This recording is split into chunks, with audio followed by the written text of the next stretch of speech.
Hemos entrado en una etapa, yo diría, de riesgos al alza.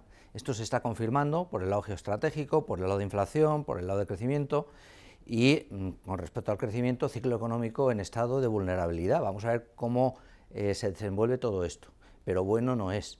De hecho, por eso la semana pasada tuvimos pues Nueva York más o menos menos 3%, que es la cuarta semana en que Nueva York cierra en negativo, y Europa algo mejor o menos mal, porque hizo menos 1 y pico, ¿no? Dependiendo del índice que se mire. Europa está reaccionando mejor, sigue reaccionando mejor, yo creo que muy ilusionado el mercado en referencias que hipotéticamente son potentes, como el gasto, mayor gasto en Alemania, pero que esto hay que irlo viendo con mucho cuidado. Semana pasada tuvimos 3 referencias, de los cuales 2 fueron buenas y una fue muy mala. Las buenas, ¿cuáles fueron? Pues Alemania, que Alemania al final llegó a un acuerdo para extender el gasto, levantar el límite, mejor dicho, al incremento de la deuda en la Constitución, defensa, infraestructuras, etcétera. La inflación americana fue la segunda referencia, que retrocedió hasta 2,8, desde 3, esperaba 2,9, o sea que mejor lo esperaba. Y luego el viernes vino lo malo, porque la confianza en la Universidad de Michigan de marzo en Estados Unidos, que es el primer indicador adelantado de marzo que tenemos, salió no mala, sino pésima. En diciembre estaba en torno a 74 puntos, porque es un índice, fue cayendo en enero y febrero, en febrero hizo 64,7, se esperaba para el registro de marzo, que es el que se publicó el viernes, 63,0, y al final salió 57,9. Pero lo peor no es eso, lo peor es que las componentes de inflación a 5 y a año se deterioraron claramente.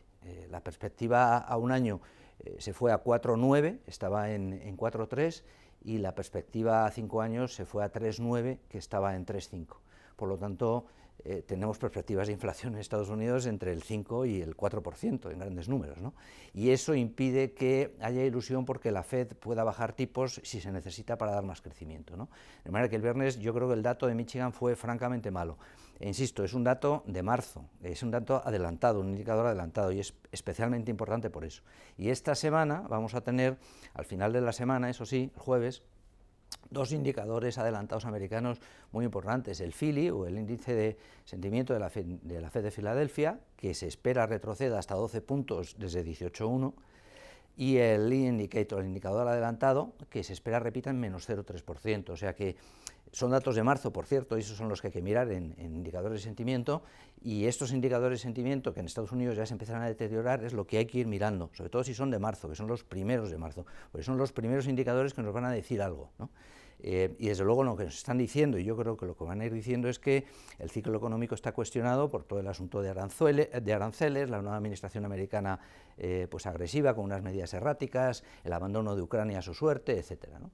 ¿Tenemos más cosas esta semana? Sí, hay más cosas y muy importantes. Vamos a arrancar más bien en positivo con Europa otra vez, con un CIO alemán, que es sentimiento económico, que se estima ahora 50 puntos desde 26. En cuanto en Alemania han aprobado, mejor dicho, han llegado a un acuerdo los grandes partidos, SPD, CDU más Verdes, para esta semana votar en positivo pues, la ampliación de la deuda, etcétera, las estimaciones del CIO se han ido para arriba de manera, yo creo que exageradas. Insisto, 50 puntos se espera desde 26, que es una barbaridad, ¿no?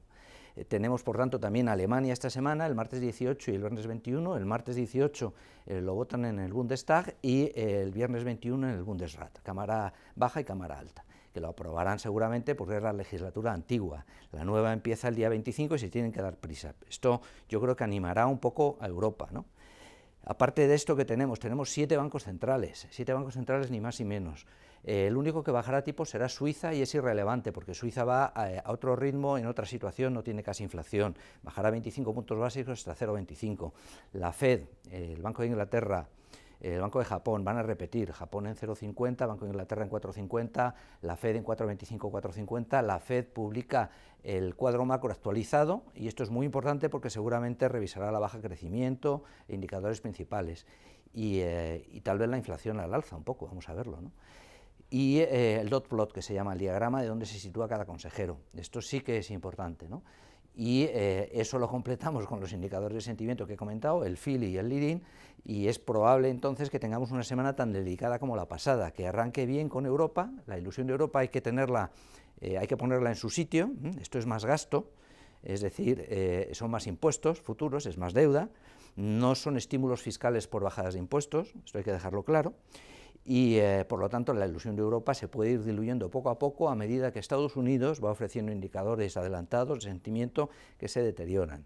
En ese contexto, con riesgos al alza, tires de bonos europeos un poco al alza, expectativas de que el ciclo económico esté un poco tocado, etcétera, etcétera, etcétera, al final los BPA, los beneficios por acción, van a revisarse a la baja, se están revisando ya a la baja.